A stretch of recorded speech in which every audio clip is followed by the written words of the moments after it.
Bonjour et bienvenue dans cette vidéo flash dans laquelle nous allons voir ensemble la différence entre un élément chimique et un atome. Commençons par la notion d'élément chimique. Il s'agit de l'ensemble des atomes ou des ions dont les noyaux possèdent le même nombre de protons. Ainsi, un élément chimique est caractérisé par son numéro atomique, noté Z, mais aussi par son symbole.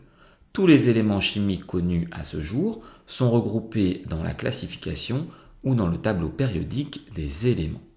Voyons maintenant quelques exemples d'éléments chimiques. Rappelez-vous que de manière générale, il est représenté par son symbole, noté ici X, son numéro atomique et évidemment par son nom. On peut citer comme élément chimique l'élément hydrogène, dont le numéro atomique est égal à 1, l'élément carbone, l'élément azote ou encore l'élément oxygène. Définissons maintenant ce qu'est un atome. Un atome appartient donc à un élément chimique et se caractérise par son numéro atomique noté Z, mais aussi par son nombre de masse noté A. Tous les atomes issus d'un même élément chimique sont dits isotopes. Ils ont donc le même numéro atomique, mais n'ont pas le même nombre de masses.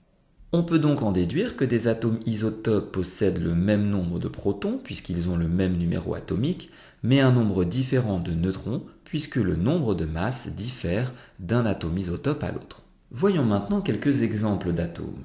De manière générale, ils sont donc définis par leur symbole, noté ici grand X, leur numéro atomique noté Z et leur nombre de masses noté A. On peut par exemple citer comme atomes le protium, le deutérium et le tritium, qui sont trois atomes isotopes issus de l'élément hydrogène. Ils possèdent en effet le même numéro atomique Z, égal à 1, mais un nombre de masse A qui diffère. Voyons maintenant leur composition. L'atome de protium possède un électron et un proton, tandis que l'atome de deutérium possède un électron, un proton et un neutron. Enfin, l'atome de tritium possède un électron, un proton et deux neutrons. J'espère que cette vidéo a été claire. N'hésitez pas à vous abonner à ma chaîne YouTube et je vous dis à très bientôt pour de nouvelles vidéos.